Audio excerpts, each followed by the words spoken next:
Hello, this is Shambhavi. Welcome to Satsang. Satsang is an ancient spiritual practice from India. It means being in reality together.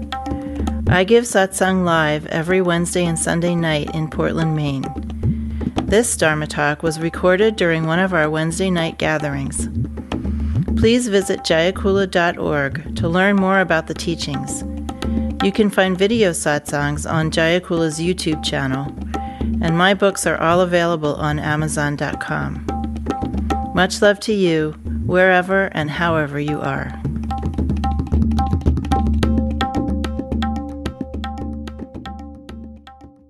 Today I wanted to talk about debt. We come here with a long history that is written into our body, our energy, and our mind.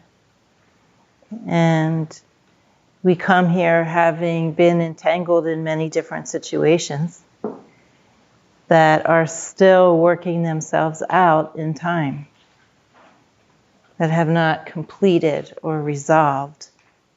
And any kind of pattern that has not completed or resolved is an encumbrance. It's something that is limiting our expression. And so the idea of debt is that we have incurred some sort of burden or some sort of entanglement in a situation of, in a relative way, where we have done something and we're carrying a pattern of behavior or something that happened written into our body, our energy, and our mind. And then because we're limited beings, from our relative perspective, we have to respond to that in some way until it resolves. So if you take out a lot of student loans and more than you can afford to pay back, or you get into regular old debt, credit card debt, or you borrow money that you can't really afford to pay back, then you're in a situation where you have incurred a burden that you have to respond to. You are compelled to respond to it in some way until it is resolved. And it might be resolved in this lifetime, or it might not be resolved in this lifetime. If you treat someone badly, then you get into a call and response situation that involves debt. It involves entanglement. If you do that and you don't rectify it right away, you don't apologize or do something to rectify it, then you are even more deeper entangled. If you don't treat yourself well in terms of your health, then you incur debts in your body, right? Or maybe in your mind also, because body and mind are very closely connected. The whole idea of karma or karmic debt is really what I'm talking about, and there is no other kind of debt. There's not like money debt and then karma debt. They're all the same thing. Karma means activity, and karmic debt means an entanglement, or let's just say a storyline that you have either bought into or created through your activity. And now you're caught up in that story, just like a character in a soap opera, right? And you either have to find a way to get out of that storyline through, doing practice or grace, or you have to live through that storyline until the end. While you are living that storyline, the storyline about how you got pissed off one day and flipped someone the finger, and then they punched you, and you didn't have insurance, and then you got entangled in a lawsuit, and now you've got lawyers calling you, and you're involved with the police, and you're borrowing money because you don't have money for medical bills, and you're waiting for the lawsuit to be settled. All of a sudden, your energy is very tied up in this storyline with a cascading number of events contributing more to that story that you don't have any control over, that you have very little control over. Debt can be incurred through obvious things like that, or just small things that we go around doing every day, like eating the wrong thing for our constitution, or treating people a certain way, or making decisions that aren't in line with what we really want in life. And so then we have to get ourselves out of the situations that got created that we didn't really want to be involved in the first place. In other words, it's like we create these webs of call and response activity that are based on limitation and lack of clear seeing, lack of understanding about reality, and they basically cause unfreedom. This is what all debt is, and all debt is karmic debt, whether it's money or relationships or anything else. And these patterns that get established, you can understand that if you do something or somebody does something to you and you respond in a certain way that creates entanglement, that you don't know where the ripples from what you just did are going to end. They could go on for a very, very long time, including multiple lifetimes, where you're still having to deal with that pattern. And when I was still living on the West Coast, and I would go occasionally in person to study with my astrology teacher in Northern California, and it was every time I went there, I would stay over at her house because I was visiting from Oregon in general, and every time I stayed over at her house, I had these, really interesting dreams. One of the dreams I had there was what's called a true dream, a dream where you're being given information that's useful to you. And the dream told me that in a past life, I had been involved in the death of an infant.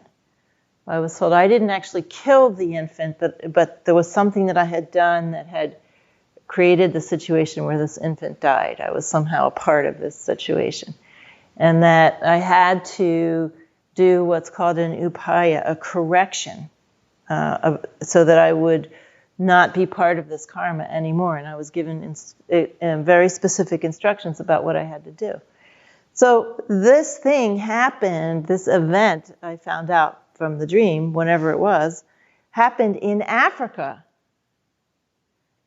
When was the last time any part of this was living in Africa? It could have been 10 lifetimes ago, right? Who knows? It just happened that little strand of entanglement got caught up in this. So there's a lot of entanglements and patterns that we're dealing with that it's not like really us that created it. It's just like something in there.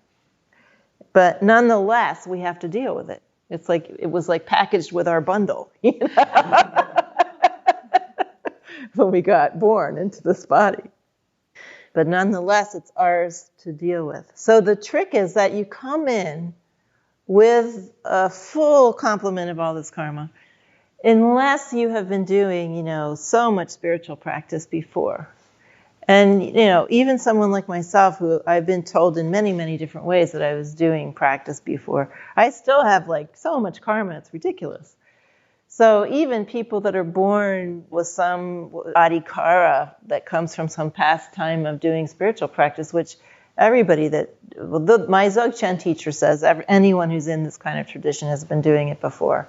We all know from our experience that we all come in with a full complement. Anybody who's had children knows that they come in with a full personality. There's no such thing as, the blank slate idea was completely erroneous. So the trick is to try your best not to create new entanglement in this lifetime. Once you become more aware and you start having teachings about karma and debt, and you start doing practice, you can start thinking about, wow, here's this situation that just arose. I could do my usual thing that I do and just incur even more karmic debt, aka karmic entanglement. Or maybe now I have a longer view, right? And I'm realizing that I don't want to be having a dream about this in 3 lifetimes and being told what I need to do to get out of this karma that I'm about to get myself into even deeper. So having this view of karmic debt and understanding that, even though this isn't an absolute teaching, it's a relative teaching, meaning that it is pertinent to people who still are not fully realized, which is like everyone on the planet, to some degree or another is still having relativistic experience and having to deal with it. So even though it's a relative teaching, it is very, very pertinent to our day-to-day experience, to how much freedom we will experience, to how much clarity we will experience, to how sort of unencumbered our way is going to be toward waking up. Because every one of these karmic debts is like a tiger jumping out, on the side of the path, diverting our attention. We have to deal with it. We have to put attention and energy into these karmic debts that we incur, these entanglements. And so that attention, that energy is not going toward our best self. It's just kind of getting spilled by the side of the road as we wrestle with these things. We want to try to have a long view when we're about to do that thing we always do one more time, or when we're about to get into a new situation that we know, our wisdom heart is telling us it's going to be very entangled. It's not on the up and up. It's not honest. It's not what we really want to do. It's serving something we don't want to serve. It doesn't express our highest values, and it's not helping us to wake up. And we can have that feeling that we're stepping into things and think, wow, this isn't just for today. It's not just for this week. It might not even be just for this lifetime that I'm going to have to deal with this, or someone will. Like, even if we understand that we are not little capsules of souls roving around the cosmos looking for bodies, we understand that we are bundled. We are bundles of patterns. Why leave somebody else with your shitty pattern?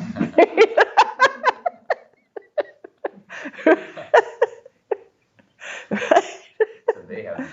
Yeah, exactly.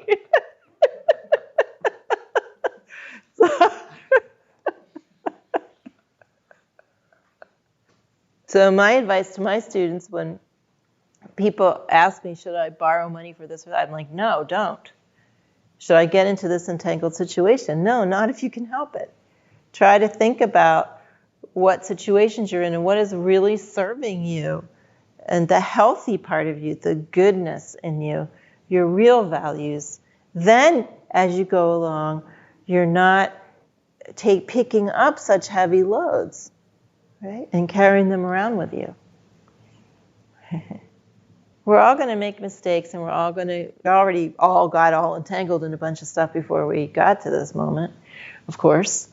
I incurred a lot of student debt when I was younger, some of it necessary in ordinary terms. I mean, if we're just thinking with ordinary mind, which I was back then, I was getting a great education at elite universities, and it was totally fine. But I did take out too much money. I could have done with less. And then I got to some point in my life, and really, I consider that debt to be the biggest burden in my life. And then at some point after almost 30 years of practice, some person paid off a huge chunk of that debt for me. And that was a direct response to all that practice I'd done, and saying, it was like an incredibly profound affirmation to have such a huge part of that debt removed in one fell swoop. And that's grace. That is just total grace. I thought I was going to go to my grave with that debt, really. And now I won't. It'll be resolved before I die, which to me is just like a miracle. Because that was stupid debt. And I always say also that all karmic debt is stupid debt, in the sense that it's all born out of ignorance of how reality actually is and what we should actually be doing, right? I've instructed everyone on the board at Jayakula and that we're going to buy land and we're going to have a retreat center to do individual personal retreats, and we are not going to incur any debt doing it. We either do it on our own, clear and free, or we don't do it. Because now that I've had this experience, I realize that it is not appropriate as a spiritual practitioner to incur debt. Financial debt is the most gross form of debt. And then the other thing, right, maybe even more gross, is mistreating other people. We can avoid those things. If we can avoid financial debt and we can avoid mistreating other people, that's like 2 enormous blocks of karma that we can't avoid. And that includes mistreating ourselves. We've all mistreated ourselves to some degree or another, even if we're nice as pie to everybody else, just through our pleasure-seeking habits, basically. My advice to anyone, if you want to be able to practice in a very practical way, you don't want to incur debt in this lifetime if you can possibly help it. You don't want to incur financial debt. Like, for instance, when I had that student loan debt, I was paying a lot every month. And at one point in my life, I didn't make very much money. And I couldn't go on long retreats because I had to be here making money to pay off that debt. That's a very practical way in which karmic debt obstructs our spiritual path. If you're getting into these complex, entangled relationship situations that aren't really serving you or anybody else, you are also being, in a very practical, down-to-earth, real terms, you're being distracted from your spiritual path. Or maybe you're just being distracted from doing what you want to do. A lot of people are married to or partnered with people who don't really approve of them. It's such a ridiculous situation. You're with somebody who doesn't really want you to do what you want to do. Why would people be with those people? Well, so many people are with people who don't really want them to be who they are or do what they want to do. And that's a huge obstruction. Just in ordinary terms, forget about being a spiritual practitioner, right? You don't have to be a practitioner to come here and express what you have to express. That's the most important thing. It's all about expressing your value here while you're here in this body. And karmic debt prevents you from expressing your value.